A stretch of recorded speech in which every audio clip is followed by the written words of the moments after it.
에이, 맛대가리 없네. 이걸 지금 먹으라고 준 거야? 조용하던 작은 만두집에 갑작스러운 소란이 터졌습니다. 허름한 옷차림의 노숙자는 만두 접시를 거칠게 집어던졌고 놀란 만두가게 사장 서진은 그 노인에게 다가가 살핍니다. 어르신 괜찮으세요? 이게 지금 괜찮아 보여? 하지만 그 순간 아무도 몰랐습니다. 이 노인은 일부러 이 가게를 찾아와 행패를 부리며 누군가를 시험하고 있다는 것을요. 노인은 무엇 때문에 이런 짓을 벌이는 걸까요? 사연 시작 전 구독과 좋아요를 눌러주시고 짧은 인사 한마디 남겨주시면 건강과 행복을 기원드리겠습니다. 강도윤은 36살의 검사였습니다. 법정에서는 당당했지만 오늘만큼은 아버지 앞에서 말문이 막혔어요. 아버지 강태원은 전직 판사였죠. 은퇴한 지 몇 년이 지났지만 그 냉정한 눈빛만은 여전했습니다. 아버지, 말씀드릴 게 있습니다. 강도윤의 목소리가 평소보다 낮았어요. 강태원은 책을 덮고 아들을 바라봤습니다. 표정 하나 변하지 않았죠. 말해보거라. 결혼하고 싶은 사람이 생겼습니다. 잠시 침묵이 흘렀어요. 강태원은 안경을 벗어 천천히 닦았습니다. 렌즈를 닦는 손놀림이 지나치게 느렸죠. 그리고 물었습니다. 누구냐? 강도윤이 입술을 꽉 깨물었어요. 이 순간을 피하고 싶었지만 결국 말해야 했습니다. 이름은 윤서진이라고 합니다. 집안은 그게 강도윤의 손이 무릎 위에서 떨렸어요. 강태원은 기다렸습니다. 오래 기다렸죠. 아들이 다시 입을 열 때까지 말입니다. 시장에서 작은 만두집을 하고 있습니다. 강태원의 손이 멈췄어요. 안경을 다 닦았는데도 계속 렌즈만 문지르고 있었죠. 그리고는 천천히 안경을 다시 썼습니다. 축하한다는 말은 안 하겠다. 목소리가 얼음처럼 차가웠어요. 부모는 무슨 일을 하느냐? 강도윤이 고개를 들었습니다. 아버지의 얼굴에는 여전히 아무런 감정도 없었어요. 마치 법정에서 피고인을 신문하듯 차갑고 정확한 질문이었죠. 돌아가셨습니다. 둘 다? 네. 강태원은 눈 하나 깜빡이지 않았어요. 그저 고개만 끄덕였습니다. 그리고 다음 질문으로 넘어갔죠. 형제는 있느냐? 없다고 들었습니다. 학력은 고등학교를 졸업했습니다. 강태원은 한동안 말없이 아들을 바라봤어요. 그 시선이 너무 무거웠습니다. 강도윤의 주먹이 저절로 꽉 쥐어졌죠. 도윤아, 네 아버지. 우리 집안이 어떤 집안인지 너도 알 것이다. 강태원의 목소리가 한층 더 낮아졌어요. 낮지만 단단했습니다. 증조 할아버지 때부터 법조인을 배출한 집안이다. 내 할아버지도 판사셨고 나도 평생을 법복 입고 살았다. 그게 우리 집안의 무게다. 압니다. 그런데 시장 만두집 딸과 결혼을 하겠다고? 강도윤의 얼굴이 하얗게 질렸어요. 아버지의 말투가 점점 차갑게 식어가고 있었습니다. 아버지, 사람은 조건으로 보는 게 아닙니다. 조건이 아니라 환경이다. 강태원이 자리에서 일어났어요. 서재 창문 쪽으로 걸어가며 말을 이었습니다. 등을 돌린 채 말했죠. 사람은 환경의 영향을 벗어나기 어렵다. 그게 내가 평생 법정에서 본 진실이다. 그의 목소리가 차갑게 가라앉았어요. 부모 없이 자란 아이, 배움이 짧은 사람, 그런 환경에서 자란 사람은 결국 그 틀을 벗어나지 못한다. 그건 편견입니다. 강도윤의 목소리가 떨렸어요. 평생 아버지 앞에서 목소리를 높인 적이 없었는데 오늘은 달랐습니다. 서진 씨는 그런 사람이 아닙니다.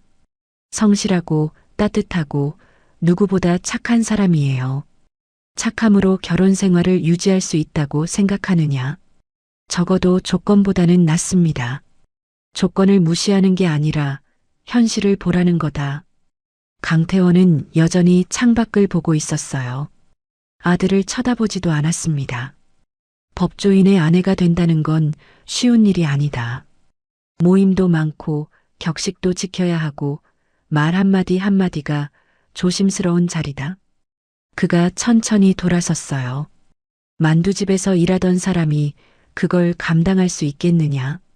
그런 건 중요하지 않습니다. 내게는 안 중요할지 몰라도 세상은 그렇게 보지 않는다. 강도윤이 벌떡 일어났습니다. 주먹을 쥔 손이 파르르 떨렸어요. 손톱이 손바닥을 파고들 정도로 힘을 주었죠.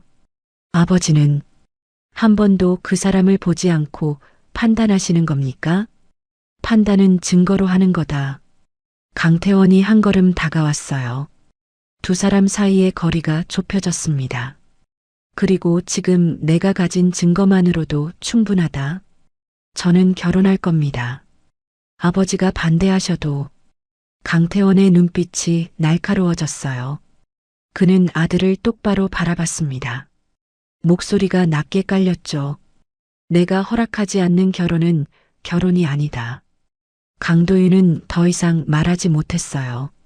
아버지의 그 눈빛 앞에서는 어떤 말도 무력했습니다. 그는 고개를 돌렸어요. 그리고 방문을 박차고 나갔습니다. 쾅! 문이 닫히는 소리가 서재 안에 울렸어요. 강태원은 혼자 남았습니다. 다시 창밖을 바라봤어요. 해가 지고 있었습니다. 그는 오랜 시간 그렇게 서 있었죠. 한참이 지나서야 강태원은 서재 책장으로 걸어갔어요. 맨 아래 칸, 먼지가 쌓인 오래된 상자를 꺼냈습니다. 상자 안에는 낡은 사진첩이 들어 있었어요. 사진첩을 펼쳤습니다. 흑백 사진 속에는 젊은 시절의 부모님이 있었죠. 어머니가 웃고 있었어요. 아버지가 어머니의 어깨에 손을 올리고 있었습니다. 강태원은 한동안 그 사진을 바라봤어요. 그러다 천천히 사진첩을 덮었습니다. 다시 상자 안에 넣고 책장 아래 칸으로 밀어 넣었죠. 그리고 중얼거렸습니다. 직접 봐야겠군. 밤이 깊어갔어요.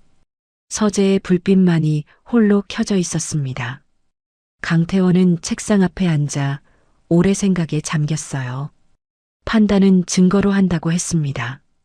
그렇다면 증거를 직접 확인해야 했죠. 그 여자가 정말 아들 곁에 있어도 될 사람인지 자신의 눈으로 판단하겠다고 마음먹었어요. 강태원의 눈빛이 차갑게 가라앉았습니다. 다음 날 아침 강태원은 평소보다 일찍 일어났습니다. 어젯밤 거의 잠을 못 잤어요. 머릿속이 복잡했습니다. 새벽에 일어나 서재로 갔어요. 책상 위에는 어젯밤 꺼내둔 수첩이 놓여 있었습니다. 거기에는 주소 하나가 적혀 있었죠. 중앙시장 3길 12번지 따순만두. 어젯밤 강태원은 아들 방에 들어갔었어요. 책상 서랍을 열었습니다. 미안한 마음이 들었지만 확인해야 했죠. 서랍 안쪽에서 작은 명함 하나를 발견했어요. 손때 묻은 명함이었습니다. 자주 꺼내봤던 흔적이 역력했죠. 따순만두 윤서진. 전화번호와 주소가 적혀 있었어요. 강태원은 그 주소를 수첩에 옮겨 적었습니다. 이제 그 주소를 들고 시장으로 가야 했어요. 강태원은 화장실 거울 앞에 섰습니다. 깔끔하게 면도된 얼굴이 보였어요. 은발이 단정하게 빗어져 있었죠. 그는 면도기를 내려놓았습니다. 오늘은 면도하지 않기로 했어요. 이틀, 사흘 정도 수염을 기른 것처럼 보여야 했으니까요. 옷장 문을 열었습니다. 정장들이 줄지어 걸려 있었어요. 그는 그것들을 지나쳐 옷장 맨 아래 칸을 열었습니다. 오래전 기부하려고 모아뒀던 옷가지들이 있었어요. 낡은 작업복 상의를 꺼냈습니다. 얼룩이 군데군데 묻어 있었어요. 색이 바래서 원래 무슨 색이었는지 알 수 없었죠. 그 위에 해진 패딩 조끼를 걸쳤습니다. 솜이 빠져나온 곳도 있었어요. 바지도 찾았습니다. 무릎이 해진 낡은 면바지였어요. 밑단이 풀려 있었죠. 신발장을 열었습니다. 맨 구석에서 낡아 빠진 운동화를 꺼냈어요. 한쪽 끈은 아예 끊어져 있었습니다. 밑창도 반쯤 떨어져 나갔죠. 거울을 다시 봤습니다. 낯선 사람이 서 있었어요. 평생 법복과 정장만 입고 살았던 판사는 이제 초라한 행색의 노인이 되어 있었습니다. 강태원은 마지막으로 낡은 청가방을 하나 챙겼어요. 끈이 해진 가방이었습니다. 안에는 신문지 몇 장을 구겨 넣었어요. 부피를 채우기 위해서였죠. 준비가 끝났습니다. 현관문을 나서는데 복도 거울에 비친 자신의 모습을 봤어요. 허리가 조금 굽은 것처럼 보였습니다. 그는 의도적으로 어깨를 더 떨구고 걸었어요. 평소 같으면 택시를 탔을 겁니다. 하지만 오늘은 버스 정류장으로 걸어갔어요. 끊어진 신발끈 때문에 걸음이 불편했습니다. 버스 정류장에 사람들이 서 있었어요. 강태원이 다가가자 한 젊은 여자가 슬쩍 옆으로 비켰습니다. 거리를 두었죠. 버스가 왔어요. 문이 열리고 사람들이 올라탔습니다. 강태원도 뒤따라 올라탔어요. 교통카드를 찍었습니다. 삑소리가 났죠. 앉으려는데 옆자리 사람이 가방을 의자 위에 올려놓았어요. 자리를 주지 않겠다는 뜻이었습니다. 강태원은 그냥 섰습니다. 손잡이를 잡고 창밖을 바라봤어요. 시장 입구에서 내렸습니다. 발을 내딛는 순간 소음이 밀려왔어요. 상인들의 호객 소리, 손님들의 웃음소리, 오토바이 경적 소리가 뒤섞였습니다. 강태원은 주머니에서 수첩을 꺼냈어요. 주소를 다시 확인했습니다. 중앙시장 3길 12번지. 하지만 어디가 3길인지 알 수 없었어요. 골목이 미로처럼 얽혀 있었습니다. 천천히 골목 안으로 들어갔어요. 생선 가게를 지났습니다. 비린내가 코를 찔렀어요. 강태원이 가게 앞을 지나가는데 상인 아저씨가 그를 힐끗 쳐다봤습니다. 그러더니 손님에게 더 가까이 다가가며 물건을 권했어요. 강태원과 거리를 두었죠. 채소 가게 앞을 지났습니다. 아주머니 둘이 채소를 고르며 얘기하고 있었어요. 강태원이 지나가자 대화가 멈췄습니다. 그가 지나갈 때까지 기다렸죠. 떡집도 지났습니다. 따뜻한 김이 모락모락 피어올랐어요. 갓 찐 떡에 달콤한 냄새가 났습니다. 활기찬 곳이었어요. 이곳은 살아있었습니다. 하지만 강태원은 그 활기 속에서 점점 투명해지는 느낌이었어요. 사람들이 그를 피해 걸었습니다. 눈을 마주치지 않았어요. 길도 찾을 수가 없었습니다. 골목이 복잡했어요. 1길인지 2길인지 표시도 없었죠. 강태원은 발걸음을 멈췄습니다. 어디로 가야 할지 막막했어요. 그때 좌판을 펴고 앉은 할머니가 보였습니다. 용기를 냈어요. 저기, 실례합니다. 할머니가 올려다봤습니다. 강태원을 위아래로 훑어봤어요. 얼굴이 굳어졌죠. 산길이 어디쯤인지 아십니까? 할머니가 잠깐 망설였습니다. 그러다 손으로 대충 가리켰어요.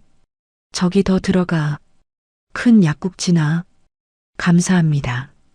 강태원이 고개를 숙였습니다. 할머니는 대답 없이 고개를 돌렸어요. 강태원은 할머니가 알려준 쪽으로 걸었습니다.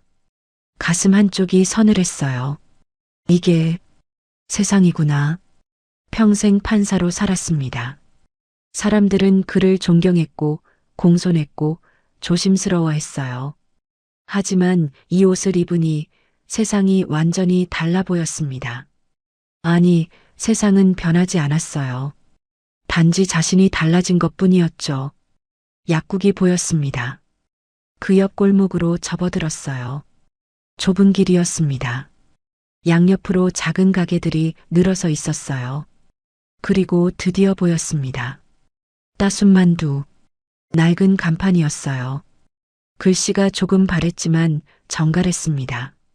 강태원은 가게 앞에 멈춰 섰어요. 유리창 너머로 안이 보였습니다. 손님들이 있었어요.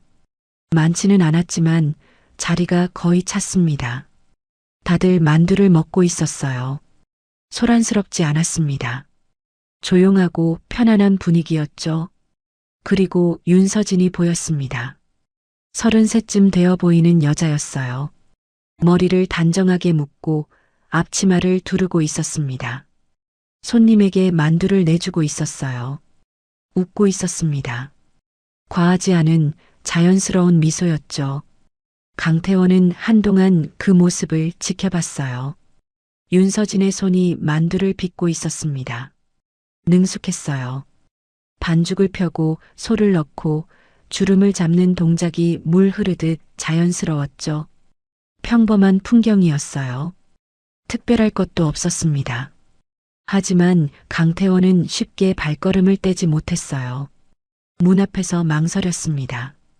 정말 들어가야 하나? 잠시 흔들렸어요. 하지만 곧 마음을 굳혔습니다. 여기까지 왔는데 돌아갈 수는 없었죠. 강태원은 심호흡을 했어요. 낡은 청가방을 어깨에 다시 메고 허리를 조금 더 굽혔습니다. 그리고 천천히 문을 밀었어요. 딸랑. 작은 종소리가 울렸습니다. 가게 안으로 들어섰어요. 따뜻한 공기가 얼굴을 감쌌습니다. 만두전에는 냄새가 코끝을 스쳤어요. 익숙한 듯 낯선 향이었습니다. 손님 몇 명이 고개를 돌려 그를 봤어요. 얼굴이 굳어졌습니다. 한 손님이 옆 사람에게 뭔가 속삭였죠. 윤서진도 그를 봤어요. 잠깐 멈칫했습니다. 하지만 표정은 변하지 않았어요. 곧 미소 지으며 말했습니다. 어서 오세요. 앉으세요. 목소리가 따뜻했습니다. 강태원은 구석 자리로 갔어요. 의자를 빼고 앉았습니다. 낡은 청가방을 바닥에 내려놓았죠. 시험이 시작되었습니다. 강태원은 구석 자리에 앉았습니다. 의자를 빼는 소리가 컸어요. 낡은 청가방을 탁자 위에 올려놓았죠. 가방에서 먼지가 날렸습니다. 옆 테이블에 앉아있던 남자가 인상을 찌푸렸어요. 여자 손님은 코를 막았습니다. 강태원의 옷에서 퀴퀴한 냄새가 났거든요. 강태원은 일부러 몸을 흔들었어요. 의자를 이리저리 끌었습니다.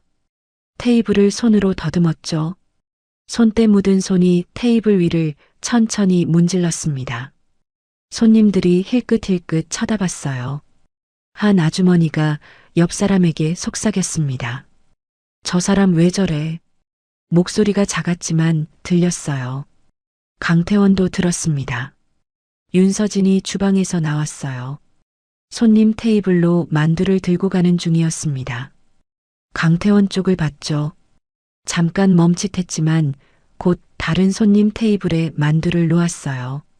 강태원은 계속 테이블을 만지작거렸습니다. 일부러 소리를 냈어요. 기침도 몇 번 했습니다. 컥컥 거친 기침이었죠. 옆 테이블 손님이 자리를 옮겼어요. 더 안쪽으로 갔습니다. 강태원과 거리를 두었죠. 한 젊은 남자가 윤서진 쪽으로 다가갔어요. 작은 목소리로 말했습니다. 사장님, 저 사람 좀. 윤서진이 고개를 저었어요. 미소를 지으며 말했습니다. 괜찮아요. 그리고 주방으로 들어갔습니다. 잠시 후 윤서진이 나왔어요. 손에 물 한 컵과 물티슈를 들고 있었습니다. 강태원 테이블로 걸어왔죠. 강태원은 여전히 테이블을 만지작거리고 있었어요.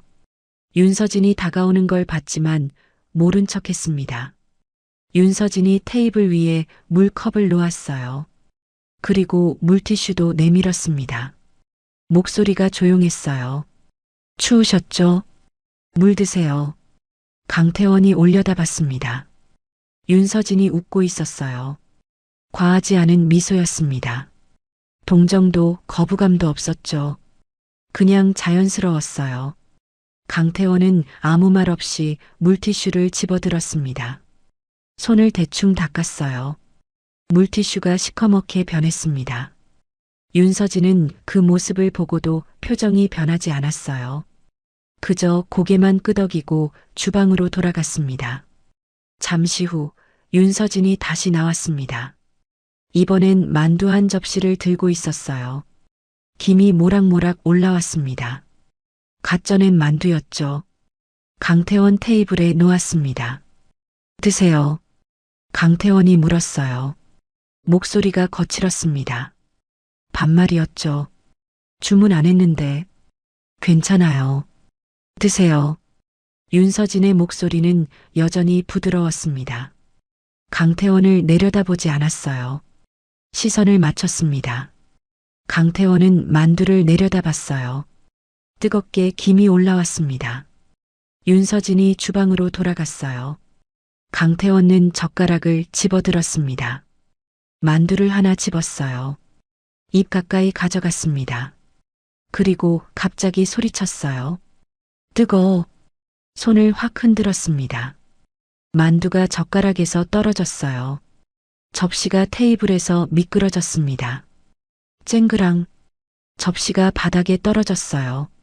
만두들이 사방으로 흩어졌습니다. 국물이 바닥에 쏟아졌죠. 가게 안이 조용해졌습니다. 손님들이 모두 쳐다봤어요. 누군가 혀를 찼습니다. 아니, 저게 뭐 하는 거야? 옆 테이블 남자가 중얼거렸어요. 강태원은 손을 흔들며 소리쳤습니다. 뜨겁다고. 왜 이렇게 뜨겁게 줘? 목소리가 컸어요. 화가 난 것처럼 보였습니다. 한 아주머니가 고개를 저었어요. 윤서진이 주방에서 뛰어나왔습니다. 바닥에 쏟아진 만두를 봤어요. 하지만 만두를 보지 않았습니다. 강태원을 봤어요. 괜찮으세요? 윤서진이 다가왔습니다. 강태원 손을 살폈어요. 손 데이지 않으셨어요? 강태원의 손을 잡았습니다. 조심스럽게 펼쳐봤어요. 손바닥을 확인했죠. 다행이다. 안 되셨네요. 윤서진이 안도하며 말했습니다. 강태원은 말문이 막혔어요.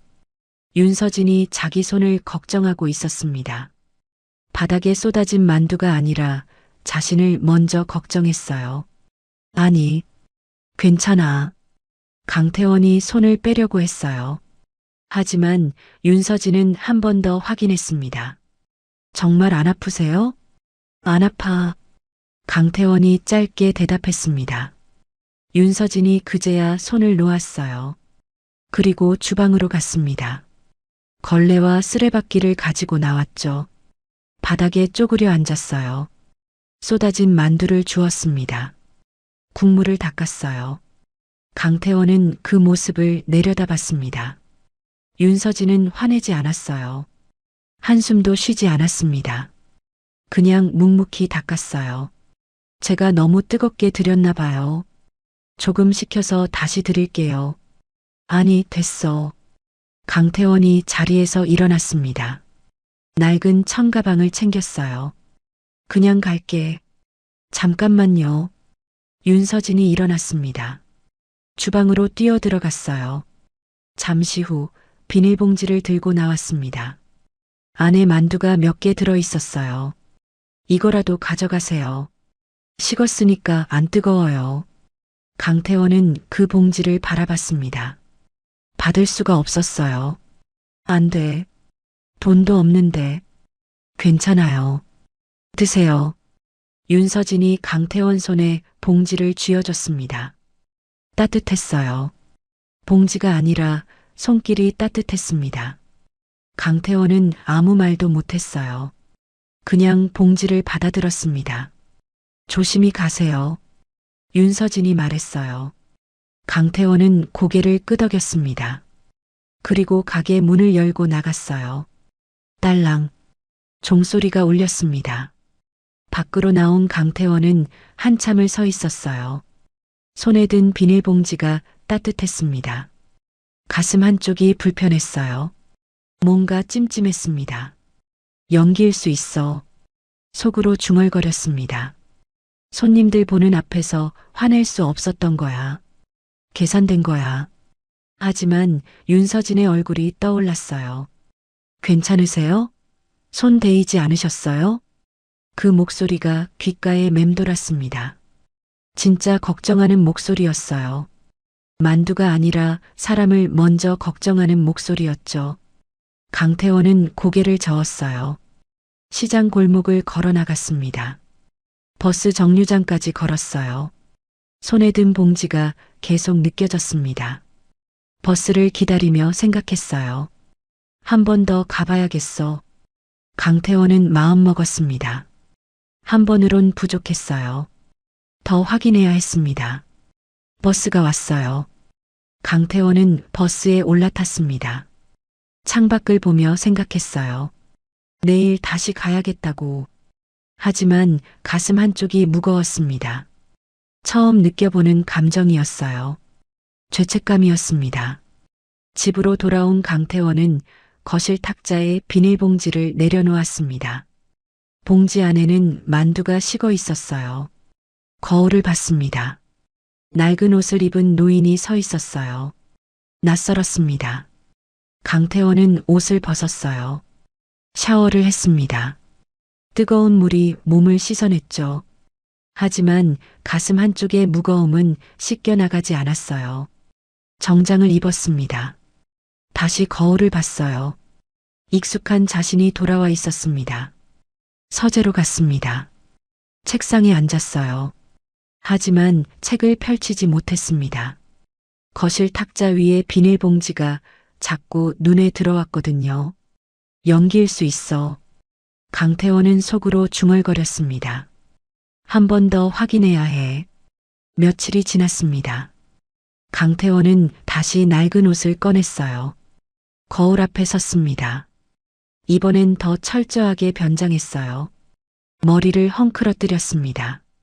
며칠간 면도를 안 해서 수염이 더 자랐어요. 얼룩진 작업복 상의를 입었습니다. 해진 패딩 조끼를 걸쳤죠. 완벽했어요. 누가 봐도 노숙자였습니다.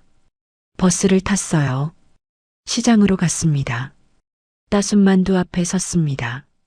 유리창 너머로 윤서진이 보였어요.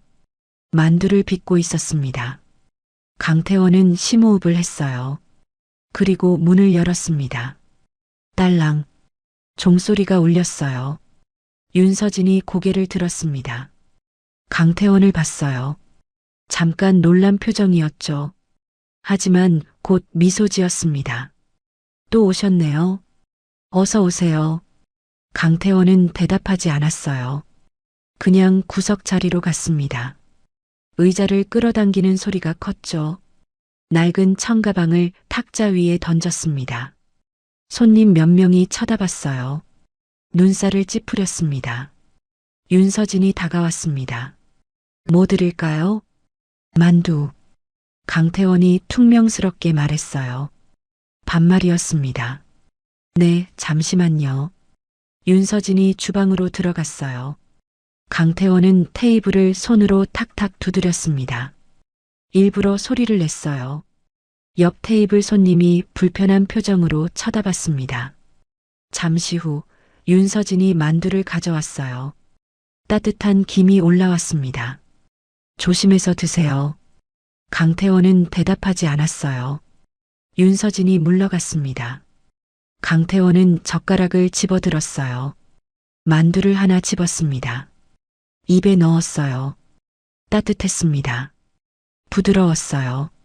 그런데 강태원의 젓가락이 멈췄습니다.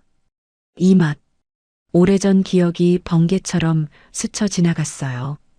어린 시절 부엌이었습니다. 밀가루 냄새가 났어요. 어머니가 만두를 빚고 있었습니다. 손이 하얗게 밀가루 범벅이었죠. 많이 먹어라. 따뜻한 목소리였어요.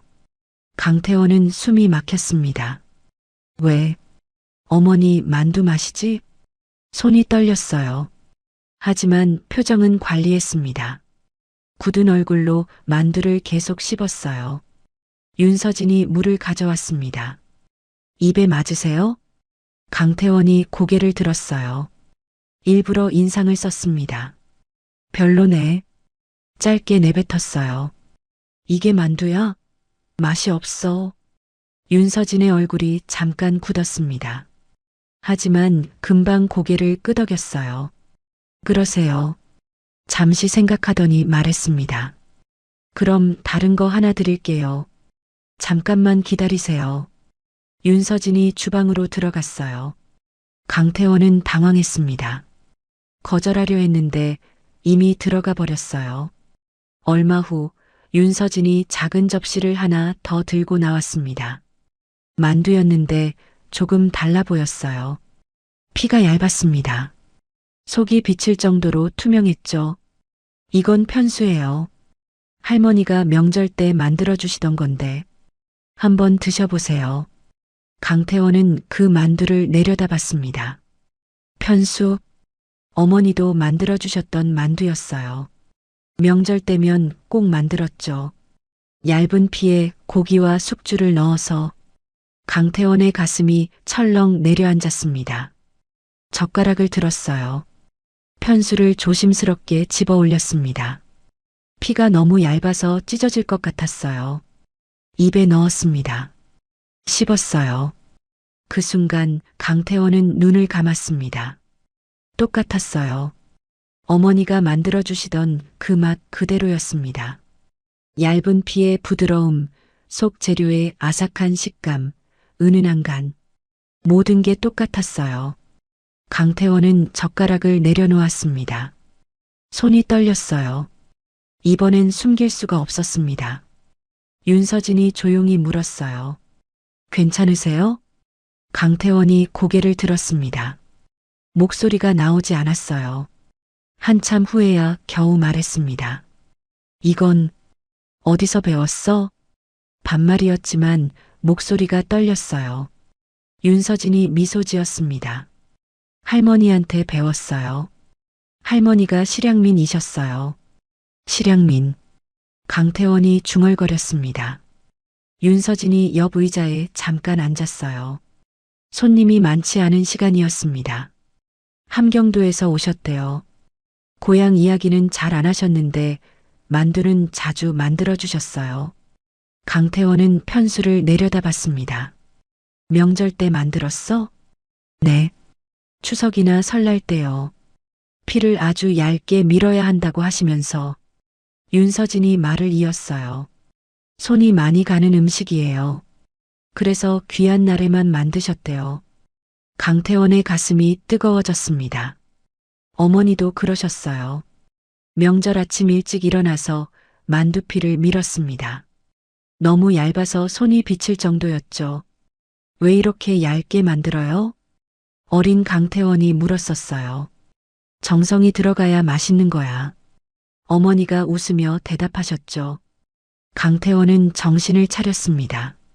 자신도 모르게 기억에 빠져 있었어요. 윤서진이 일어서려고 했어요. 천천히 드세요. 물 더 필요하시면. 우리 부모님도. 강태원이 말을 꺼냈습니다. 자신도 놀랐어요. 왜 이런 말이 나왔는지 몰랐습니다. 우리 부모님도 실향민이셔. 말이 나오다가 강태원은 입을 다물었습니다. 아차. 윤서진이 강태원을 바라봤어요. 조금 놀란 표정이었습니다. 강태원은 고개를 돌렸습니다. 실수였어요. 노숙자가 무슨 부모님 이야기를 하냐고요. 아니, 아무것도 아니야. 퉁명스럽게 말하고는 편수를 입에 넣었어요. 윤서진은 더 묻지 않았습니다. 고개만 끄덕이고 주방으로 돌아갔어요. 강태원은 혼자 남았습니다. 편수를 천천히 먹었어요. 1개, 2개. 접시가 비어갔습니다. 가슴이 답답했어요. 거의 말해버릴 뻔했습니다. 자신의 정체를. 하지만 아직 안 됐어요. 아직 시험이 끝나지 않았으니까요. 강태원은 만두를 다 먹었습니다. 계산대로 갔어요. 얼마야? 편수는 서비스예요. 5,000원만 주세요. 윤서진이 웃으며 말했습니다. 강태원은 주머니를 뒤적였어요. 구겨진 지폐를 꺼냈습니다. 탁자에 놓았어요. 윤서진은 거스름돈을 건넸습니다. 감사합니다. 또 오세요. 강태원은 대답하지 않았어요. 낡은 청가방을 챙기고 밖으로 나갔습니다. 딸랑. 종소리가 울렸어요. 밖으로 나온 강태원은 골목을 천천히 걸었습니다. 머릿속이 복잡했어요. 편수 맛이 자꾸 생각났습니다. 어머니 얼굴이 떠올랐어요. 그리고 윤서진의 목소리가 들렸습니다. 할머니가 이북 출신이셨거든요. 똑같았어요. 자신의 어머니처럼 윤서진의 할머니도 고향을 그리워하며 만두를 빚었을 겁니다. 그 손길이 윤서진에게 전해졌고 이제 손님들에게 전해지고 있었죠.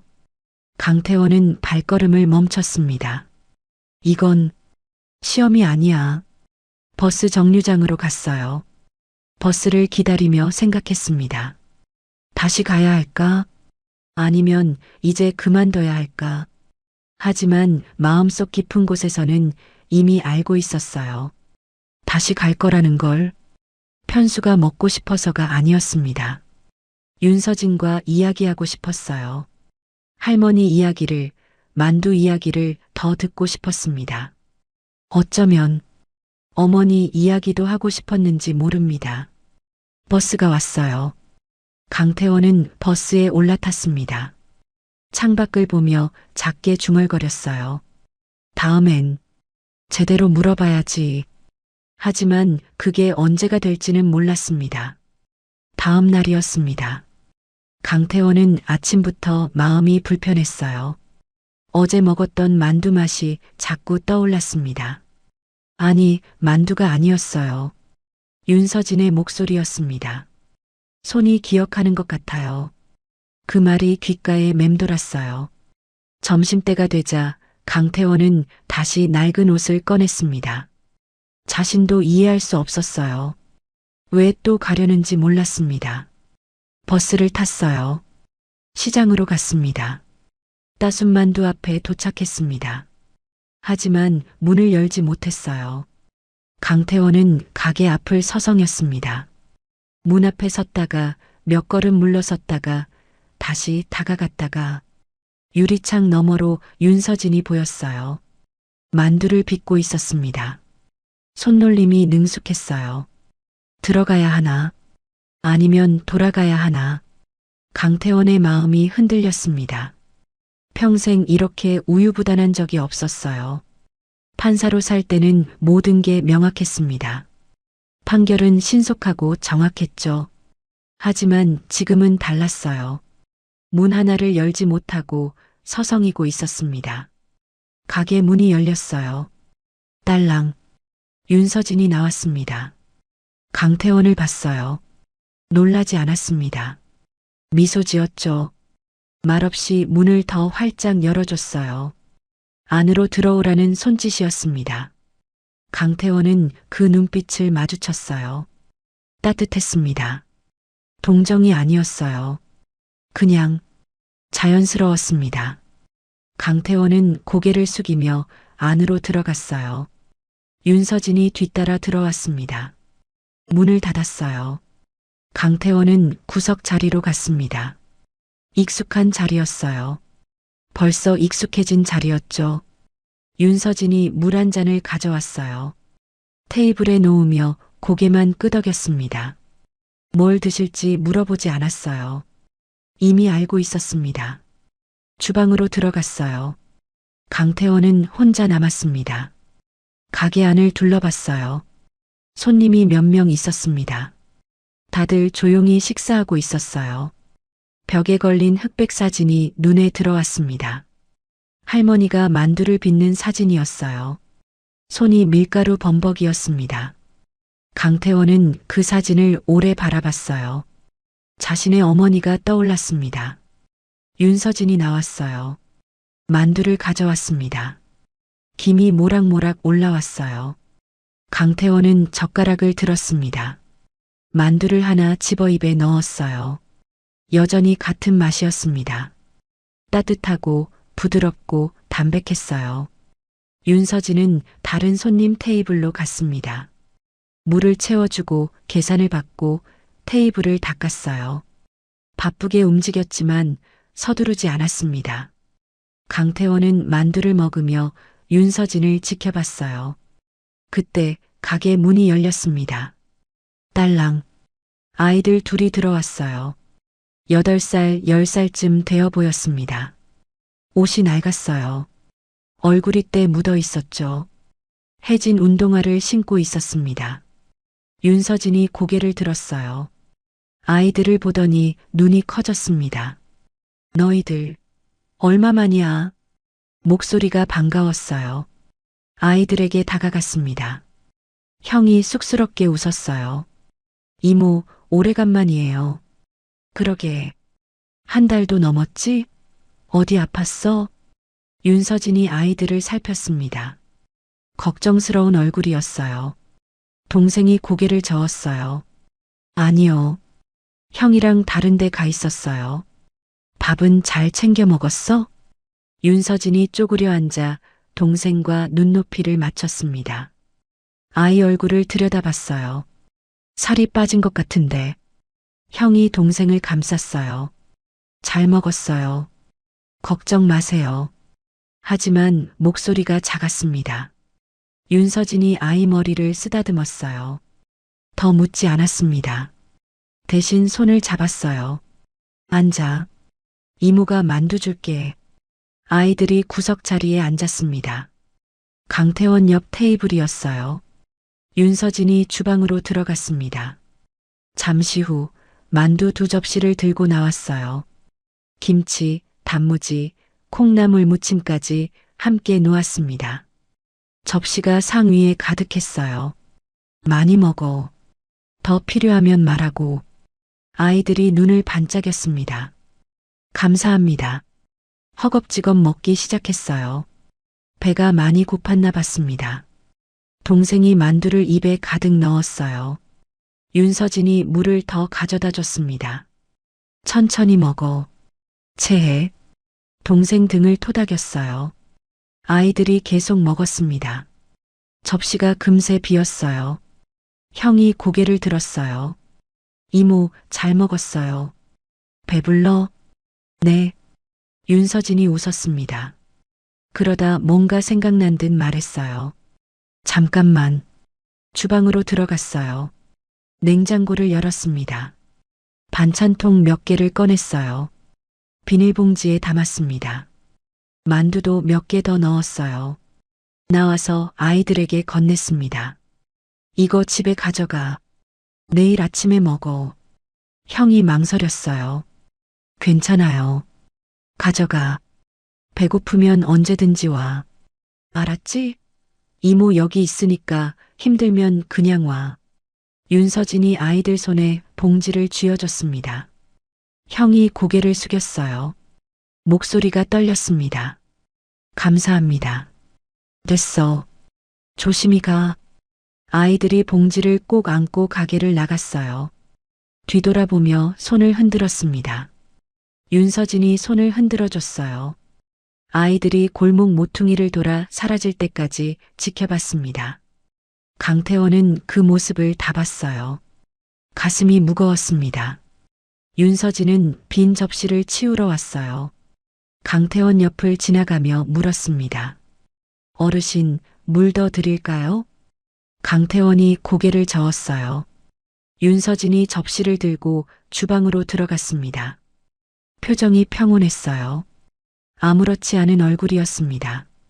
당연한 일처럼 보였습니다. 강태원은 만두를 계속 먹었어요. 하지만 머릿속은 복잡했습니다. 저 아이들, 한 달 동안 어디 있었을까? 밥은 제대로 먹었을까? 저 여자는 왜 저렇게까지 하는 걸까? 질문들이 꼬리를 물었어요. 오후 4시쯤 손님들이 하나둘 나갔습니다. 가게가 한산해졌어요. 윤서진이 주방에서 커다란 보온 가방을 들고 나왔습니다. 앞치마를 벗었어요. 강태원을 봤습니다. 어르신, 잠깐 다녀올게요. 강태원은 고개를 끄덕였어요. 윤서진이 가게를 나갔습니다. 보온 가방을 들고 골목 안쪽으로 걸어갔어요. 강태원은 잠시 망설였습니다. 그러다 자리에서 일어났어요. 화장실 가는 척 했습니다. 가게 밖으로 나갔어요. 윤서진이 저 앞에 보였습니다. 강태원은 멀찍이 떨어져 뒤를 따라갔어요. 윤서진이 낡은 빌라 앞에 멈춰 섰습니다. 1층 대문을 두드렸어요. 강태원은 담벼락 뒤에 몸을 숨겼습니다. 살짝 고개를 내밀어 지켜봤어요. 문이 열렸습니다. 허리 굽은 할머니가 나왔어요. 지팡이를 짚고 있었습니다. 또 왔니, 얘야? 할머니의 목소리가 떨렸어요. 윤서진이 보온통을 건넸습니다. 오늘은 만두 많이 만들었어요. 따뜻할 때 드세요. 얼마 줘야 하니? 할머니가 주머니를 더듬었어요. 윤서진이 할머니 손을 잡았습니다. 할머니, 돈 얘기는 하지 말자니까요. 약속했잖아요. 미안하다, 얘야. 맨날 얻어먹기만 하고. 할머니의 눈가가 붉어졌어요. 윤서진이 할머니를 꼭 안았습니다. 할머니가 제 만두 맛있다고 해주시잖아요. 그게 제일 큰 선물이에요. 할머니가 윤서진의 등을 토닥였습니다. 오래 안고 있었어요. 강태원은 담벼락 뒤에서 그 모습을 지켜봤습니다. 가슴이 답답했어요. 목이 메었습니다. 윤서진이 할머니와 헤어졌어요. 손을 흔들며 돌아섰습니다. 강태원은 재빨리 몸을 숨겼습니다. 윤서진이 지나갔어요. 강태원은 한참을 그 자리에 서 있었습니다. 할머니는 아직 문 앞에 서 있었어요. 보온통을 꼭 안고 있었습니다. 고개를 숙인 채 눈물을 닦았어요. 강태원의 주먹이 저절로 쥐어졌습니다. 이래서야 어떻게 가게를 유지하나. 하지만 동시에 알았습니다. 윤서진은 멈추지 않을 거라는 걸. 강태원은 천천히 가게로 돌아갔어요. 윤서진이 이미 돌아와 있었습니다. 앞치마를 다시 둘렀어요. 강태원을 보며 웃었습니다. 어르신, 화장실 찾으셨어요? 강태원은 고개를 끄덕였어요. 자리로 돌아갔습니다. 만두가 아직 남아 있었어요. 식었습니다. 윤서진이 다가왔습니다. 어르신, 새로 데워드릴까요? 아니, 됐어. 강태원이 식은 만두를 입에 넣었습니다. 씹었어요. 맛이 이상했습니다. 아니, 맛은 같았어요. 하지만 목이 메었습니다. 그때 가게 문이 거칠게 열렸어요. 쾅! 중년 남자가 들어왔습니다. 정장을 입고 있었어요. 얼굴이 각졌습니다. 눈빛이 차갑고 거만했어요. 윤서진이 고개를 들었어요. 표정이 굳어졌습니다. 건물주님, 남자가 팔짱을 꼈어요. 가게 안을 둘러봤습니다. 코웃음을 쳤어요. 장사 잘 되네? 반말이었습니다. 목소리가 날카로웠어요. 윤서진이 입술을 깨물었습니다. 대답하지 못했어요. 재개발 확정됐어. 이 일대 전부 밀린대. 건물주가 차갑게 말했습니다. 윤서진의 손이 떨렸어요. 그래서 월세 올린다. 2배로. 네. 두 배요? 윤서진의 목소리가 떨렸습니다. 다음 달부터. 왜 못 내겠어?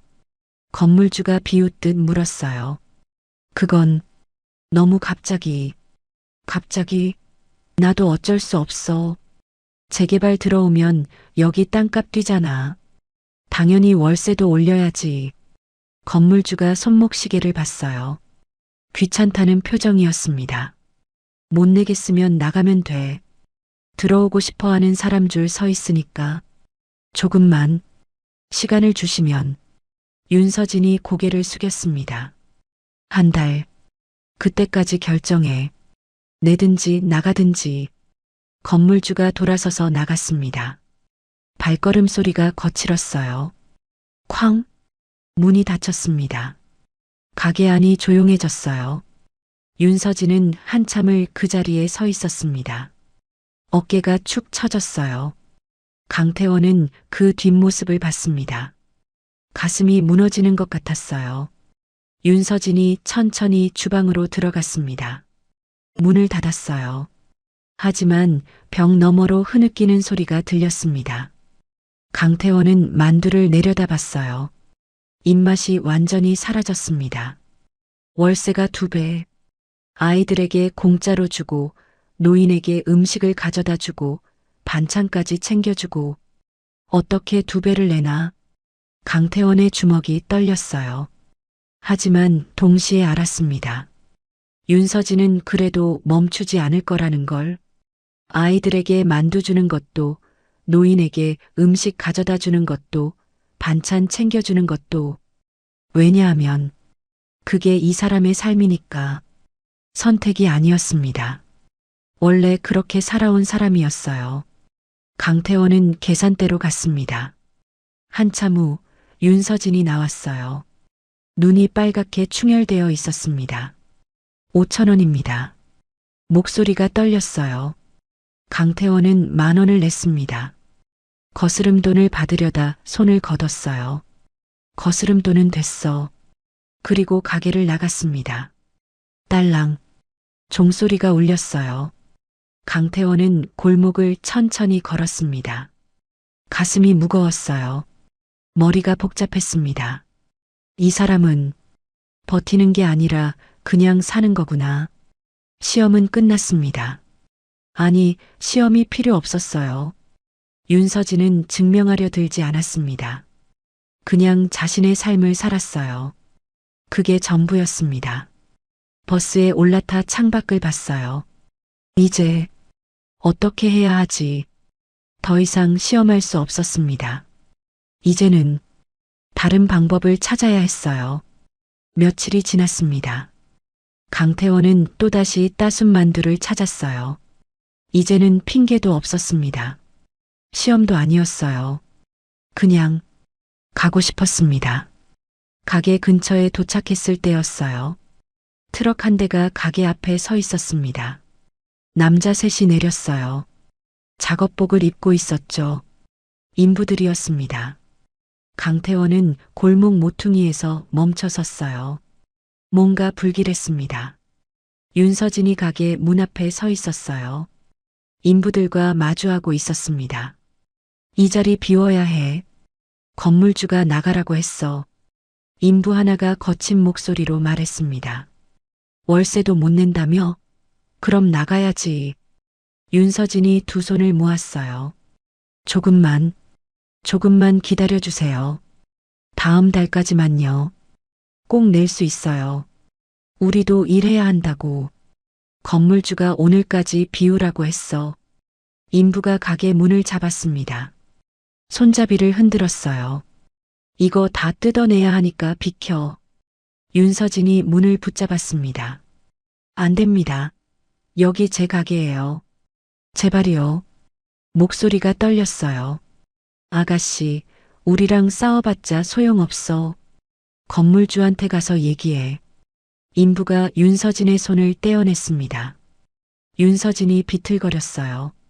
제발이요. 여기 나가면 저는 그거 우리가 알 바 아니야. 어서 짐 싸. 인부가 가게 안으로 들어가려 했습니다. 윤서진이 막아섰어요. 안 돼요. 못 들어가요. 아줌마, 이러지 마. 우리도 먹고 살아야 한다고. 인부가 윤서진을 밀쳤습니다. 윤서진이 뒤로 휘청거렸어요. 강태원은 모퉁이에서 그 모습을 보고 있었습니다. 주먹이 저절로 쥐어졌어요. 하지만 윤서진이 다시 막아섰습니다. 제발 그러지 말아주세요. 아이고, 진짜 짜증나게. 인부가 윤서진을 거칠게 밀었어요. 윤서진이 넘어졌습니다. 바닥에 주저앉았어요. 강태원의 이성이 끊어졌습니다. 그만하시오. 목소리가 터져나왔어요. 크고 단단하고 위압적인 목소리였습니다. 평생 법정에서 사용하던 그 목소리였죠. 인부들이 깜짝 놀라 돌아봤어요. 강태원이 성큼성큼 걸어왔습니다. 낡은 옷을 입고 있었지만 걸음걸이가 달랐어요. 기세가 달랐습니다. 누구세요? 인부가 물었어요. 사람을 함부로 다뤄도 되는 겁니까? 강태원의 목소리가 떨렸습니다. 분노였어요. 노인네, 상관마. 이거 우리 일이야. 일이라고 해서 사람을 넘어뜨려도 됩니까? 강태원이 인부 앞으로 다가갔어요. 인부가 뒤로 물러섰습니다. 뭐야, 이 사람. 노인네, 비켜. 당장 여기서 나가시오. 아니, 우리가 왜? 야, 이 사람 미쳤나? 인부가 강태원을 밀쳤어요.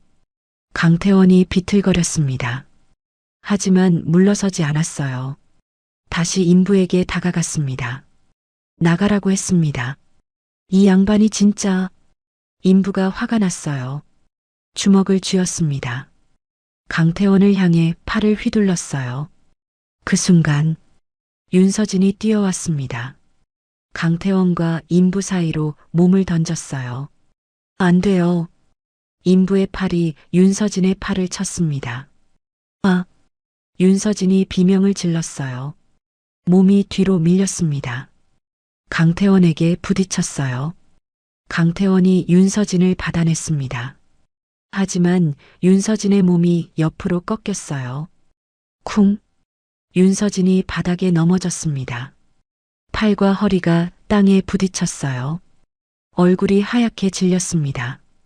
시간이 멈춘 것 같았어요. 강태원은 윤서진을 내려다봤습니다. 윤서진이 바닥에 누워 있었어요. 얼굴이 일그러져 있었습니다. 고통스러운 표정이었죠. 강태원의 머릿속이 하얘졌습니다. 모든 생각이 사라졌어요. 괜찮으십니까? 강태원이 윤서진 옆에 무릎 꿇었습니다. 어르신, 괜찮아요. 어르신은 다치신데.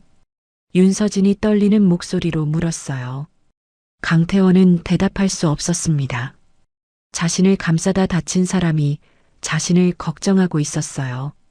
일어나실 수 있습니까? 더 이상 반말이 아니었습니다. 윤서진이 일어나려 했어요. 하지만 팔에 힘이 들어가지 않았습니다. 아! 신음이 새어나왔어요.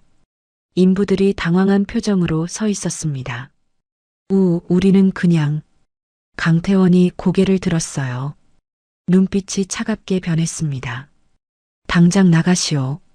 지금 즉시. 목소리가 낮게 깔렸어요. 인부들이 서로를 쳐다봤습니다. 그리고 재빨리 트럭으로 갔어요. 시동을 걸고 떠났습니다. 강태원은 윤서진을 조심스럽게 일으켰어요. 병원 가셔야 합니다. 괜찮아요, 어르신. 그냥 좀. 안 됩니다. 단호했습니다. 윤서진의 팔을 자신의 어깨에 걸쳤어요. 조심스럽게 일으켜 세웠습니다. 큰 길로 나갔어요. 택시를 잡았습니다. 병원으로 가주십시오. 택시 기사가 백미러로 강태원을 봤어요. 낡은 옷차림이 이상했나 봤습니다. 하지만 강태원의 눈빛을 보고는 아무 말 하지 않았어요. 병원에 도착했습니다. 응급실이었어요. 간호사가 달려왔습니다. 무슨 일이세요? 넘어져서 팔과 허리를 다쳤습니다. 간호사가 휠체어를 가져왔어요. 윤서진을 앉혔습니다. 보호자세요? 강태원은 대답하지 못했어요. 자신은 누구일까요? 네.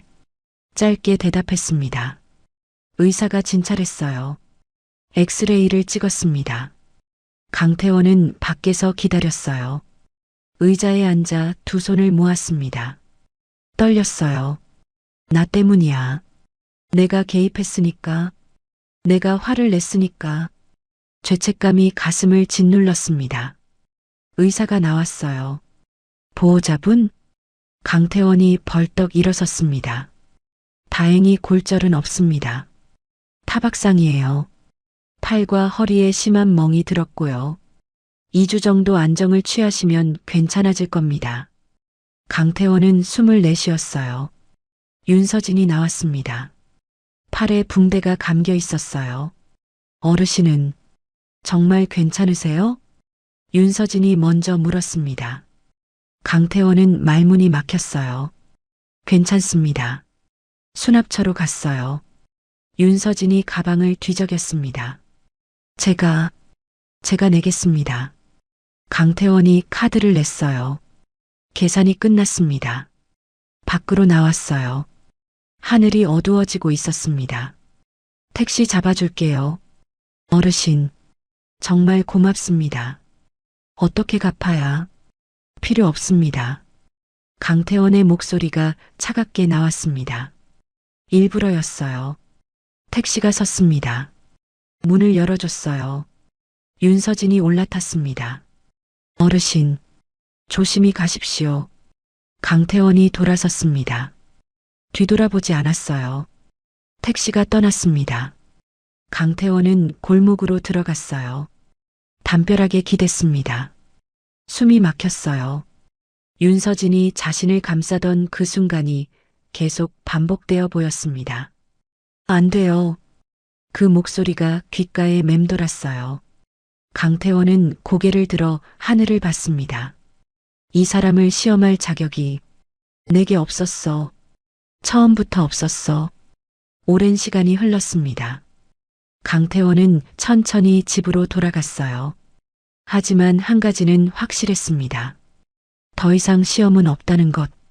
그리고 이제는 사과해야 한다는 것. 그날 밤 비가 내렸습니다. 강태원은 집에 돌아와 창밖을 바라봤어요. 빗줄기가 유리창을 때렸습니다. 12월이었어요. 바람이 차가웠습니다. 윤서진의 얼굴이 자꾸 떠올랐어요. 넘어지던 그 순간이 계속 반복되어 보였습니다. 어떻게 해야 하지? 강태원은 서재에 앉았어요. 책을 펼쳤지만 읽히지 않았습니다. 한 페이지를 1시간 동안 바라봤어요. 사과해야 한다는 건 알았습니다. 하지만 어떻게 사과해야 할지 몰랐어요. 노숙자 행세를 했다고? 시험했다고? 어떻게 말을 꺼내야 할까요? 강태원은 책상 서랍을 열었습니다. 명함 한 장을 꺼냈어요. 자신의 명함이었습니다. 전 판사 강태원. 오래된 명함이었어요. 은퇴할 때 만든 것이었습니다. 한참을 들여다봤어요. 그러다 다시 서랍에 넣었습니다. 이틀이 지났습니다. 바람이 더 차가워졌어요. 낙엽이 골목에 쌓였습니다.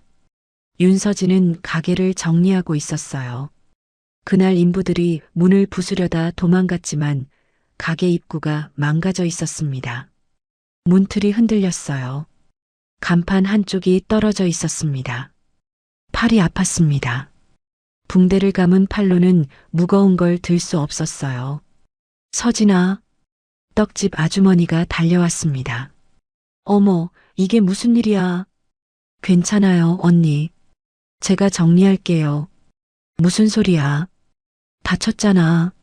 아주머니가 윤서진의 팔을 잡았어요. 곧 다른 상인들도 모여들었습니다. 생선 가게 아저씨, 채소 가게 할머니, 약국 주인. 이거 문틀 다시 박아야겠네. 내가 연장 가져올게. 서진아, 너는 앉아 있어. 우리가 할게. 상인들이 나서서 도왔어요. 문틀을 고정하고 떨어진 간판을 다시 달고 흩어진 물건들을 주워 모았습니다. 윤서진은 눈물이 났어요. 참았습니다. 하지만 목소리가 떨렸어요. 감사합니다. 정말 무슨 소리야? 우린 식구잖아. 떡집 아주머니가 윤서진의 어깨를 토닥였습니다. 오후가 되어서야 가게가 제자리를 찾았어요. 완벽하진 않았습니다. 문이 삐걱거렸어요. 간판이 조금 기울어져 있었습니다. 하지만 가게를 열 수 있었어요. 윤서진은 만두를 빚었습니다. 팔이 아팠어요. 붕대 위로 통증이 올라왔습니다. 하지만 멈출 수 없었어요. 아이들이 올 시간이었으니까요. 오후 3시 아이들이 왔습니다. 이모, 동생이 달려왔어요. 윤서진의 붕대를 받습니다. 이모, 다쳤어요? 응, 괜찮아. 조금 넘어졌어. 윤서진이 웃으며 말했습니다. 아이들에게 만두를 내줬어요. 형이 조심스럽게 물었습니다. 이모, 그 할아버지, 요즘 왜 안 와요? 윤서진이 멈췄어요. 할아버지? 응. 구석에 앉아 계시던 할아버지요. 맨날 오셨잖아요. 윤서진은 대답하지 못했어요. 자신도 궁금했으니까요. 바쁘신가 봐. 아픈 거 아니에요? 동생이 걱정스럽게 물었습니다. 윤서진이 동생 머리를 쓰다듬었어요. 괜찮으실 거야. 걱정 마. 하지만 목소리에 확신이 없었습니다. 사흘째 되는 날이었습니다. 아침 기온이 영하로 떨어졌어요. 윤서진은 일찍 가게 문을 열었습니다. 보일러를 틀었어요. 따뜻한 김이 퍼졌습니다. 오후가 되자 독거노인 할머니가 가게로 찾아왔어요. 얘야. 할머니가 지팡이를 짚고 들어왔습니다. 할머니, 왜 나오셨어요? 제가 갖다 드릴 거였는데. 네가 다쳤다며. 보러 왔지. 할머니가 윤서진의 팔을 봤어요. 눈가가 붉어졌습니다. 괜찮아요, 할머니. 금방 나아요. 이 추운데 쉬어야지. 왜 일을 해? 쉬면 할머니 만두 누가 갖다 드려요. 윤서진이 웃으며 말했습니다. 할머니가 윤서진의 손을 꼭 잡았어요.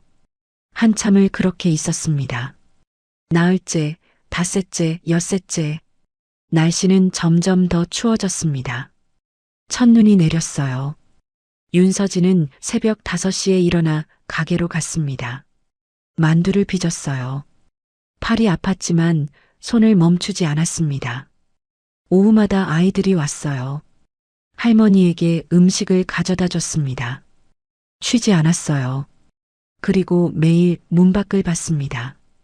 혹시 그 어르신이 오시나 싶어서요. 하지만 오지 않았습니다. 일주일이 지났습니다. 강태원은 거울 앞에 섰어요. 이번엔 정장을 입었습니다. 깔끔하게 면도했어요. 머리를 빗었습니다. 익숙한 모습이었어요. 하지만 마음은 무거웠습니다. 명함을 주머니에 넣었어요. 그리고 집을 나섰습니다. 밖은 추웠어요. 바람이 옷깃을 파고들었습니다. 하늘이 흐렸어요. 또 눈이 올 것 같았습니다. 오후 2시였어요. 강태원은 따순 만두 앞에 도착했습니다. 유리창 너머로 윤서진이 보였어요. 만두를 빚고 있었습니다. 팔에 붕대가 아직 감겨 있었어요. 강태원의 가슴이 무거워졌습니다. 숨을 깊이 들이쉬었어요. 그리고 문을 열었습니다. 딸랑. 종소리가 울렸어요. 윤서진이 고개를 들었습니다. 강태원을 봤어요. 눈이 커졌습니다. 멈춰 섰어요. 밀가루 묻은 손을 그대로 든 채 멍하니 서 있었습니다. 강태원도 멈췄어요. 두 사람이 서로를 바라봤습니다. 윤서진이 먼저 입을 열었어요. 어르신. 아니. 당황한 표정이었습니다. 정장 입은 강태원이 낯설었어요. 강태원이 다가갔습니다. 괜찮으십니까? 팔은? 네. 괜찮아요. 그런데 윤서진이 강태원을 위아래로 봤습니다. 혼란스러워 보였어요. 강태원이 고개를 숙였습니다. 죄송합니다. 말씀드릴 게 있습니다. 네. 차 한 잔 대접하고 싶습니다. 시간 내주실 수 있습니까? 윤서진이 멈칫했어요. 무슨 말인지 이해가 안 됐습니다. 제가 왜? 부탁드립니다. 강태원의 목소리가 진지했어요. 윤서진은 한참을 망설였습니다. 그러다 고개를 끄덕였어요. 잠깐만 기다려주세요. 주방으로 들어갔습니다. 앞치마를 벗었어요. 손을 씻고 나왔습니다. 갈게요. 두 사람은 가게를 나왔어요. 밖은 더 추워졌습니다. 바람이 세게 불었어요. 윤서진이 옷깃을 여몄습니다. 강태원이 택시를 잡았어요. 윤서진이 올라탔습니다. 강태원도 탔어요. 어디로 가시나요? 운전기사가 물었습니다. 강태원이 주소를 말했어요. 윤서진은 창밖을 봤습니다. 거리에 눈이 쌓여 있었어요. 사람들이 웅크리고 걸었습니다. 긴장했어요. 손을 꼭 쥐고 있었습니다.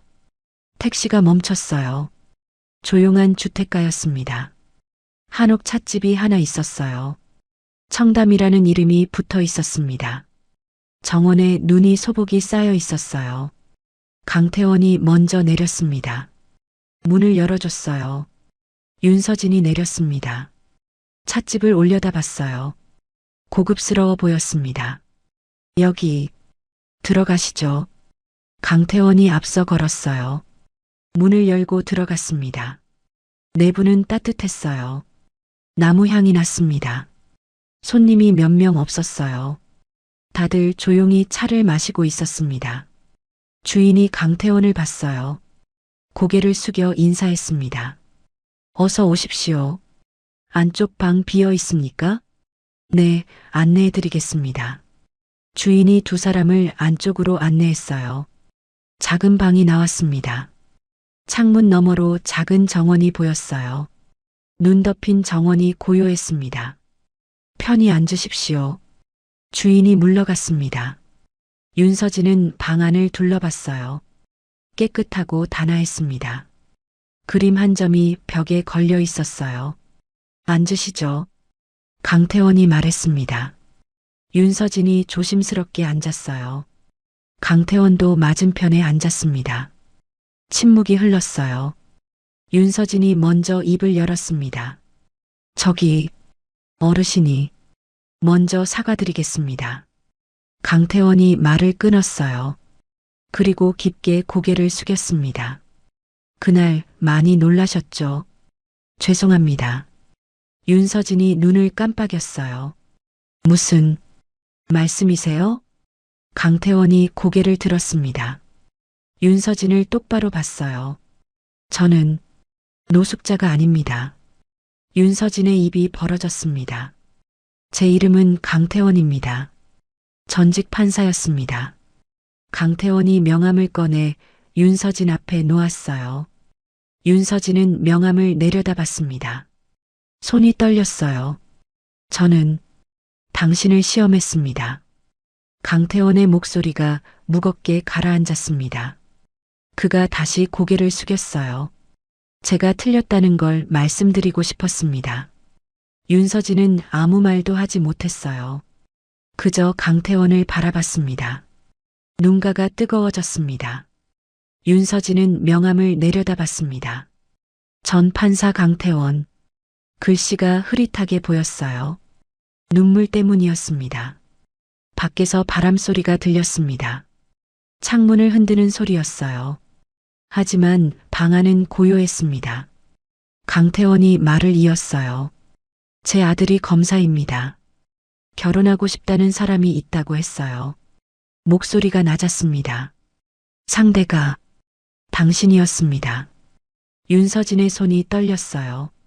시장에서 만두집을 한다고 했어요. 부모님은 돌아가셨고 학력은 고등학교 졸업이라고 했습니다. 강태원이 창밖을 봤어요. 저는 반대했습니다. 증거도 없이 감정만으로 결정하는 게 두려웠어요. 침묵이 흘렀습니다. 그래서 직접 확인하기로 했습니다. 노숙자로 변장해서요. 윤서진이 입술을 깨물었어요. 처음엔 시험이었습니다. 친절이 진짜인지 연기인지 확인하려 했어요. 돈 없다고 했을 때 어떻게 반응하는지, 만두를 쏟았을 때 화를 내는지. 강태원의 목소리가 떨렸습니다. 하지만 당신은 증명하려 들지 않았습니다. 그가 윤서진을 봤어요. 그냥 당신의 삶을 사셨어요. 아이들에게 만두를 주고 노인에게 음식을 가져다 주고 반찬을 챙겨주고 아무도 보지 않아도 그렇게 사셨습니다. 윤서진의 눈에서 눈물이 흘러내렸어요. 그게 저를 부끄럽게 만들었습니다. 강태원이 다시 고개를 숙였습니다. 시험할 자격이 없는 사람이 시험을 했습니다. 죄송합니다. 방안이 조용했어요. 윤서진은 한참 동안 아무 말도 하지 못했습니다. 눈물만 흘렀어요. 그러다 낮게 물었습니다. 왜 그런 짓을? 목소리가 떨렸어요. 그냥 만나자고 하시면 됐잖아요. 왜 그렇게까지? 강태원은 대답하지 못했습니다. 사람을 의심하는 게 제 삶의 방식이었습니다. 한참 후에야 대답이 나왔어요. 평생 법정에서 살았습니다. 증거로만 사람을 판단했어요. 말보다 행동을, 약속보다 기록을 믿었습니다. 강태원의 주먹이 떨렸습니다. 하지만 당신은 달랐어요. 증명하지 않았습니다. 그냥 사셨어요. 그게 저를 무너뜨렸습니다. 윤서진이 눈물을 닦았어요. 도윤 씨는 알고 있나요? 아닙니다. 아들은 모릅니다. 그럼 어떻게? 그때 방문이 열렸습니다. 강도윤이 서 있었어요. 아버지. 윤서진을 찻집으로 초대한 강태원은 자리에 앉기 전 떨리는 손으로 아들 도윤 씨에게 전화를 걸었습니다. 도윤아, 나다. 지금 청담 찻집으로 좀 와야겠다. 네가 말한 그 사람에게 큰 죄를 지었구나. 이 아비가 저지른 못난 짓을 내 앞에서 사과하고 내 진심을 전하고 싶다. 얼른 오너라. 아버지는 평생 아들 앞에서 미안하다는 말을 해본 적이 없는 분이었습니다. 그런 아버지가 죄를 지었다며 떨리는 목소리로 전화를 하시니 도윤 씨는 앞뒤 재지 않고 곧장 찻집으로 달려온 것이었죠. 강도윤의 얼굴이 창백했습니다. 윤서진을 봤어요. 서진 씨. 윤서진이 자리에서 일어났습니다. 도윤 씨, 어떻게? 아버지가 연락하셨어요. 오라고. 강도윤이 방 안으로 들어왔습니다. 윤서진 앞에 섰어요. 미안해요. 먼저 사과했습니다. 나도 몰랐어요. 아버지가 이런 일을 하신 줄. 정말 미안해요. 도윤 씨 잘못이 아니에요. 아니에요. 내가 아버지를 설득했어야 했는데 그냥 반대만 하고. 강도윤의 목소리가 떨렸습니다. 강태원이 자리에서 일어났어요. 앉아라. 강도윤이 아버지를 봤습니다. 강태원이 고개를 끄덕였어요. 세 사람이 앉았습니다. 강태원이 입을 열었어요. 오늘 이 자리는 결혼을 막으러 부른 자리가 아닙니다. 윤서진과 강도윤이 강태원을 봤어요. 당신이 어떤 사람인지는 충분히 봤습니다. 강태원의 목소리가 단단했습니다. 할머니의 손길을 기억하는 사람, 아이들을 보살피는 사람, 노인을 잊지 않는 사람, 월세를 못 내도 나눔을 멈추지 않는 사람. 그가 윤서진을 똑바로 봤어요. 무엇보다 낯선 노숙자를 감싸다 다치는 사람. 윤서진의 눈에서 또 눈물이 흘렀습니다. 제가 판단할 문제가 아니었습니다. 처음부터요. 강태원이 고개를 숙였어요. 늦었지만 인정합니다. 당신은 제 아들 곁에 있어도 될 사람입니다. 아니, 있어야 할 사람입니다. 강도윤이 아버지를 봤어요. 믿을 수 없다는 표정이었습니다. 아버지, 나는 틀렸다. 인정한다. 강태원의 목소리가 무겁게 가라앉았습니다. 방 안에 침묵이 흘렀어요. 밖에서 눈 내리는 소리만 들렸습니다. 윤서진이 입을 열었어요. 저는 제 삶을 바꿀 생각이 없어요. 목소리가 떨렸지만 단단했습니다. 아이들에게 만두 주는 것도, 할머니들 도와드리는 것도 멈출 수 없어요. 그게 제가 사는 방식이에요. 강태원이 고개를 들었습니다. 그래야 합니다. 즉각 대답했어요. 바꾸지 마십시오. 그게 당신이니까요. 윤서진이 눈을 크게 떴습니다. 도움이 필요하면 말씀하십시오. 하지만 조건 없이 필요할 때만 받으십시오. 강태원이 윤서진을 봤어요. 당신의 삶은 당신 것입니다. 누구도 저도 아들도 바꿀 수 없습니다. 강도윤이 윤서진의 손을 잡았어요. 서진 씨, 미안해요. 정말. 윤서진이 고개를 저었습니다. 괜찮아요. 이해해요. 하지만 목소리가 여전히 떨렸어요. 강태원이 자리에서 일어났습니다. 오늘은 이만 가보겠습니다. 아버지, 강도윤이 불렀어요. 너희 둘이 이야기해라. 내가 망친 것들을 고쳐야지. 강태원이 문으로 향했습니다. 아버지, 윤서진이 불렀어요. 강태원이 멈춰섰습니다. 감사합니다. 강태원은 대답하지 않았어요. 고개만 끄덕이고 방을 나갔습니다. 문이 닫혔습니다.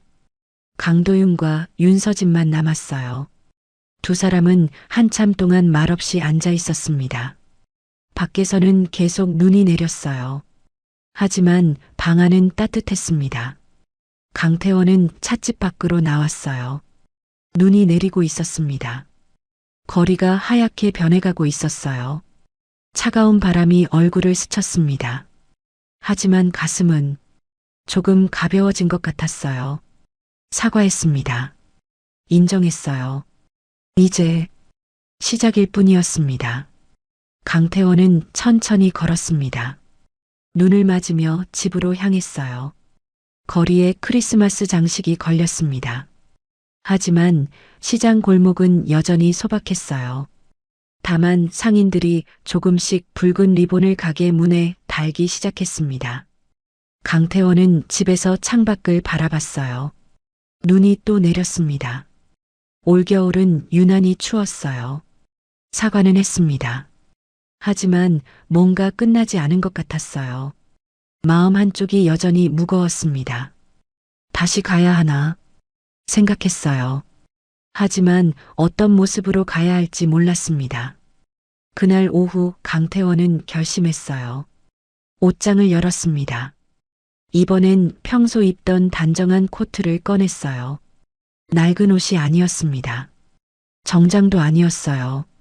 그냥 평범한 옷이었습니다. 거울을 봤어요. 70 가까운 노인이 서 있었습니다. 특별할 것 없는 모습이었어요. 강태원은 집을 나섰습니다. 버스를 탔어요. 시장으로 향했습니다. 오후 1시쯤 도착했어요. 점심시간이었습니다. 따순 만두 앞에는 사람들이 줄을 서 있었어요. 강태원은 그 줄 맨 뒤에 섰습니다. 앞에 아주머니 둘이 서 있었어요. 수다를 떨고 있었습니다. 여기 만두 진짜 맛있어. 그러게. 나도 단골이야.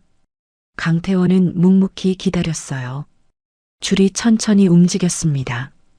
추웠습니다. 바람이 불었어요. 하지만 강태원은 움직이지 않았습니다. 그냥 기다렸어요. 10분쯤 지났을까요? 드디어 가게 문 앞에 섰습니다.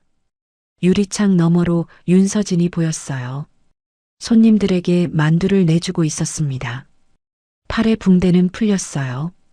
움직임이 자연스러워 보였습니다. 강태원은 문을 열었습니다. 딸랑. 종소리가 울렸어요. 윤서진이 고개를 들었습니다. 강태원을 봤어요. 잠깐 멈칫했습니다. 그러다 작게 미소 지었어요. 어서 오세요. 앉으세요. 목소리가 자연스러웠습니다. 강태원은 구석 자리로 갔어요. 익숙한 자리였습니다. 앉았어요. 윤서진이 다가왔습니다. 뭐 드릴까요? 만두 주세요. 네. 윤서진이 주방으로 들어갔어요. 강태원은 가게 안을 둘러봤습니다. 손님들이 가득했어요. 다들 만두를 먹으며 이야기하고 있었습니다. 따뜻한 분위기였어요. 벽에 걸린 할머니 사진이 보였습니다. 여전히 그 자리에 있었어요. 윤서진이 나왔습니다. 만두 한 접시를 들고 있었어요. 김이 모락모락 올라왔습니다. 테이블에 놓았어요. 천천히 드세요. 감사합니다. 강태원이 고개를 숙였습니다. 윤서진이 잠깐 머뭇거렸어요. 그러다 말했습니다. 팔은 다 나으셨어요? 네. 덕분에 다행이에요. 윤서진이 미소 지으며 물러갔습니다. 강태원은 젓가락을 들었어요. 만두를 하나 집었습니다. 입에 넣었어요. 따뜻했습니다. 여전히 같은 맛이었어요. 담백하고 부드럽고 어머니가 그리워지는 맛이었습니다. 강태원은 만두를 씹다 멈췄어요. 눈을 감았습니다. 사람을 버티게 하는 맛이군요. 속으로 중얼거렸습니다. 만두를 다 먹었어요. 계산을 했습니다. 윤서진이 거스름돈을 건넸어요. 감사합니다. 또 오세요. 네. 강태원이 일어서려는데 문이 열렸습니다. 딸랑. 강도윤이 들어왔어요. 윤서진을 보더니 환하게 웃었습니다. 서진 씨, 왔어요? 두 사람이 자연스럽게 웃었어요. 강도윤이 아버지를 봤습니다. 아버지, 그래. 웬니? 강태원이 담담하게 말했습니다. 같이 앉으실래요? 윤서진이 물었어요. 강태원은 잠깐 망설였습니다. 그러다 고개를 끄덕였어요. 그러지. 세 사람이 구석 테이블에 앉았습니다. 윤서진이 만두를 더 가져왔어요. 강도윤과 강태원 앞에 놓았습니다. 많이 드세요. 세 사람은 말없이 만두를 먹었어요. 한참 후 강태원이 입을 열었습니다. 이 만두는 어떻게 만드는 겁니까? 윤서진이 고개를 들었어요. 할머니가 만들던 방식이에요. 이북식이라고 하셨어요. 이북. 강태원이 중얼거렸습니다. 할머니가 함경도 출신이셨거든요. 고향을 그리워하시면서 만두를 빚으셨어요. 윤서진의 목소리가 부드러웠습니다. 강태원은 만두를 내려다봤어요. 한참 동안 말이 없었습니다. 그러다 천천히 입을 열었어요. 제 어머니도 실향민이셨습니다. 윤서진과 강도윤이 강태원을 봤어요. 함경도 출신이셨어요. 저도 어릴 때 이런 만두를 먹었습니다. 강태원의 목소리가 낮았습니다. 하지만 오래전에 돌아가셨어요. 그 이후로 이런 만두는 먹어본 적이 없었습니다. 그가 눈을 감았어요. 그 기억을 일부러 묻고 살았습니다. 약해 보인다고 생각했어요. 법조인에게 어울리지 않는다고 여겼죠. 윤서진이 가만히 강태원을 봤습니다. 하지만 당신의 만두를 먹고 모든 게 돌아왔습니다. 강태원이 눈을 떴어요. 어머니가 그리워졌어요. 처음으로요. 방안이 조용했습니다. 윤서진이 작게 웃었어요. 할머니도 그러셨을 거예요.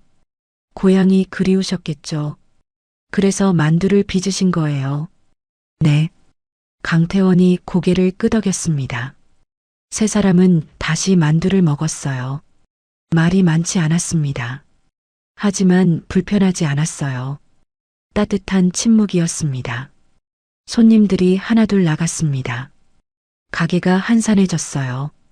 강태원이 자리에서 일어났습니다. 이만 가보겠습니다. 아버지, 제가 모셔다. 괜찮다. 천천히 있어라. 강태원이 윤서진을 봤어요. 만두. 잘 먹었습니다. 감사합니다. 윤서진이 고개를 숙였어요. 강태원이 문을 열고 나갔습니다. 딸랑. 종소리가 울렸어요. 밖은 여전히 추웠습니다. 하지만 강태원의 가슴은 따뜻했어요. 골목을 천천히 걸었습니다. 뒤돌아봤어요. 따순만두 간판이 보였습니다. 따뜻한 불빛이 새어나왔어요. 강태원은 작게 미소 지었습니다. 이제 같은 자리에 앉을 수 있겠구나. 버스 정류장으로 걸어갔어요. 하늘을 올려다봤습니다. 눈이 내리고 있었어요. 강태원은 손을 내밀었습니다. 눈송이가 손바닥에 내려앉았어요. 차갑지만 아름다웠습니다. 평생 사람을 판단하며 살았습니다. 증거로, 논리로 차갑게. 하지만 이제 판단을 내려놓는 법을 배웠습니다. 같은 자리에 앉는 법을, 같은 만두를 먹는 법을, 같은 침묵을 나누는 법을. 버스가 왔어요. 강태원은 버스에 올라탔습니다. 창밖을 보며 생각했어요. 다음 주에도 가야겠어. 이번엔 손님으로, 이번엔 판단하는 사람이 아니라 그냥 만두를 먹으러 오는 사람으로. 버스가 출발했습니다. 거리에 눈이 소복이 내렸어요. 세상이 하얗게 변해가고 있었습니다. 하지만 강태원의 마음은 처음으로 평온했습니다.